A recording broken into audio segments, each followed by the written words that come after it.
Então, pessoal, vamos estudar as palavras homônimas e as palavras parônimas, certo? Vocês sabem o que é isso? Não?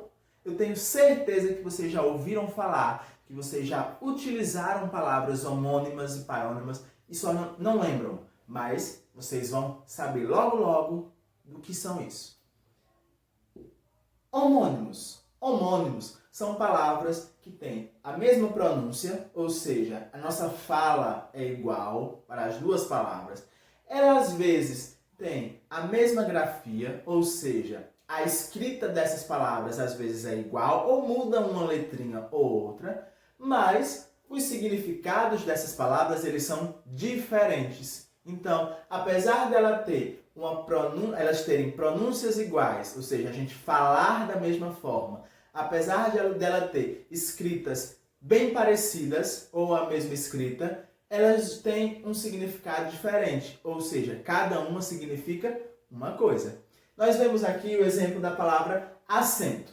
Acento que pode ser usado com a letra C e acento que pode ser utilizado com dois S's. Cada uma dessas palavras, apesar de a gente falar acento nas duas, ou seja, elas têm a mesma pronúncia, o mesmo som, cada uma significa uma coisa. Quando a gente fala de acento escrito com a letra C, é aquele acento que a gente usa na língua portuguesa. Por exemplo, o acento agudo, o acento circunflexo. Quando a gente fala de acento utilizando dois S's, a gente está falando de acento que é um lugar para a gente sentar, certo? Um lugar para a gente sentar. Então, outro exemplo é a palavra rio. Aí vocês podem dizer, poxa, rio? Como é que rio tem dois significados?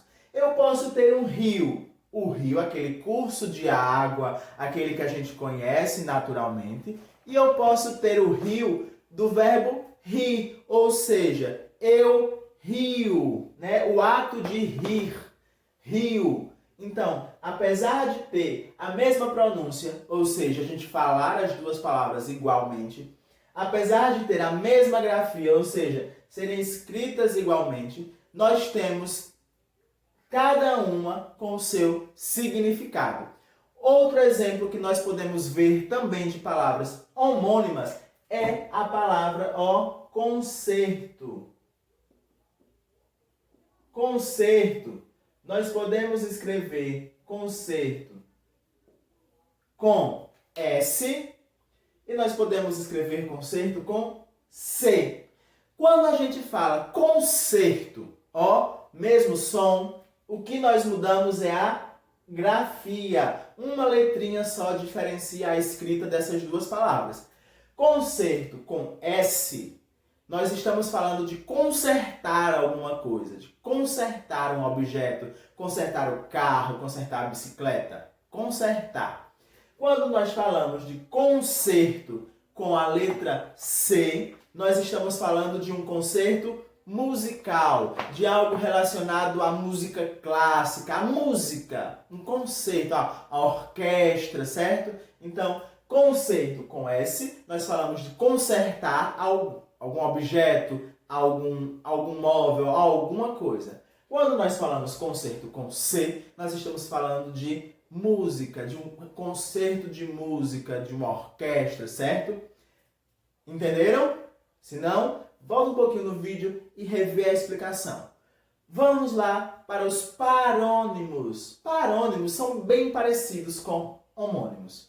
Parônimos são aquelas palavras que são parecidas na escrita, na grafia, mas elas têm significados diferentes. Então, a forma de escrever é igual, é parecida, mas o significado delas também são diferentes. Então, nós temos, por exemplo, peão e peão. O que é que muda? Peão escrito com E, peão escrito com I. Qual é a diferença dessas duas palavras? Peão, nós temos aquela pessoa que anda, que monta touros, né? Por exemplo, ele doma cavalos, aquele domador de cavalos. Peão. Nós temos peão, aquele objeto que as crianças brincam, né? Aquele brinquedo que as crianças utilizam para brincar. Peão, a pessoa que doma cavalos. Peão, aquele brinquedo que as crianças utilizam. Temos também cavalheiro e cavaleiro. Cavalheiro, nós temos aquela pessoa, ó, nós percebemos que a escrita ela tem uma alteração. LH e aqui só, no caso LHE, e aqui só o L e o E, não tem o H. Então nós temos cavalheiro e nós temos cavaleiro. Cavalheiro é aquele homem gentil, aquele homem educado, cavalheiro. Cavaleiro, aquela pessoa que cavalga, que anda a cavalo, ele é um cavaleiro, certo? Então, além disso, pessoal, nós temos também, por exemplo, outras palavras, inúmeras palavras, que são parônimos, homônimos, e a gente vai conhecendo essas outras palavras com o passar do tempo e com o aprofundamento. Com muita pesquisa, com muita leitura, a gente vai percebendo essas palavras. Tá ok? Então, agora é a hora de você fazer a sua atividade. Tenho certeza que você vai dar um show. Até a próxima aula!